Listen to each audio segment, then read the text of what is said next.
राधे राधे दोस्तों, कैसे हैं आप सभी। आशा करती हूँ आप सभी बहुत अच्छे हैं और अपना ख्याल रख रहे हैं। राधा रानी अपनी कृपा आप सब पर बनाए रखें।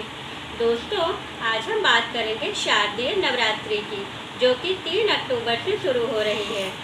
और इसमें जो 9 दिनों में 9 रंगों का जो महत्व होता है वो 9 देवियों से और 9 ग्रहों से होता है।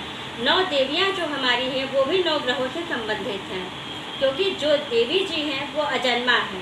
वो प्रत्येक जो हमारे देवता हैं उनके तेज पुंज से उत्पन्न हुई कहलाती हैं, क्योंकि वो किसी के गर्भ से पैदा हुई नहीं है, वो अजन्मा है।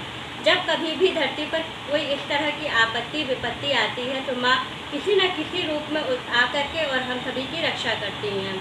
तो इसी तरीके से माँ के 9 रूप हैं और वो 9 ग्रहों से संबंधित हैं। तो आज हम बताएंगे कि 9 ग्रहों से जो संबंधित हैं वो 9 रंग जिनके कपड़े पहनकर अगर हम पूजा करते हैं तो उससे क्या होता है कि इन 9 दिनों में हमारे ग्रह भी बहुत कुछ संतुलित हो जाते हैं। जो हमारे जीवन में ग्रह थोड़े से ऊपर नीचे चल रहे हैं वो भी धीरे धीरे संतुलित हो जाते हैं।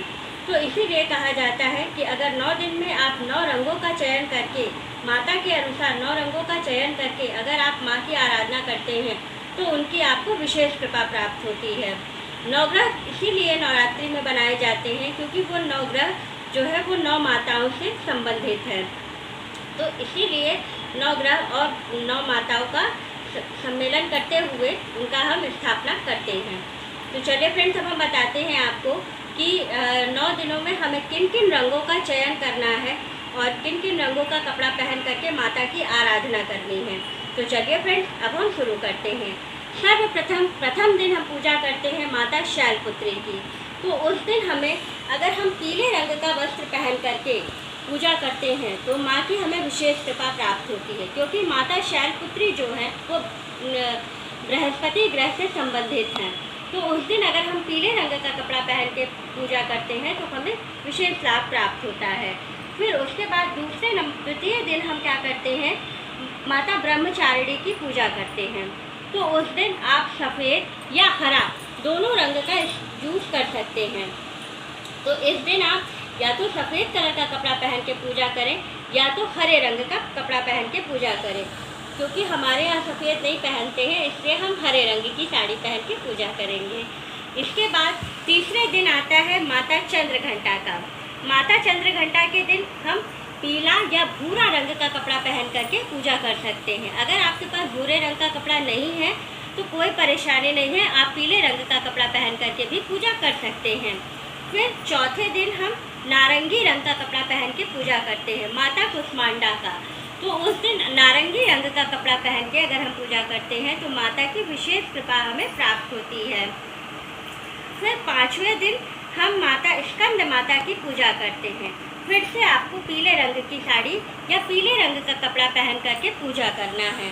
इसके बाद 6ठे दिन हम माता कात्यायनी की पूजा करते हैं। इस दिन हमको लाल रंग का वस्त्र पहन करके पूजा करना होता है, इससे माँ की विशेष कृपा हमें प्राप्त होती है।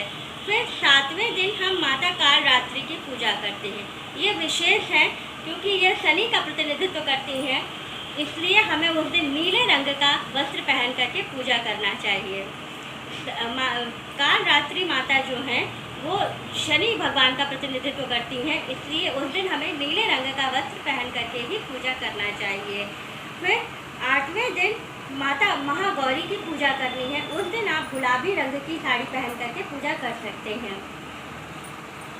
इसके बाद 9वें दिन माता सिद्धिदात्री का दिन है। उस दिन आप बैंगनी रंग की साड़ी पहन करके पूजा कर सकते हैं। तो ये है मेरी बैंगनी रंग की साड़ी, जिसको पहन के मैं 9वें दिन पूजा करूँगी। तो फ्रेंड्स, वीडियो कैसी लगी और जानकारी कैसी लगी हमें कमेंट करके ज़रूर बताइएगा। वीडियो अच्छी लगे तो कमेंट में जय माता दी ज़रूर लिखिएगा। राधे राधे।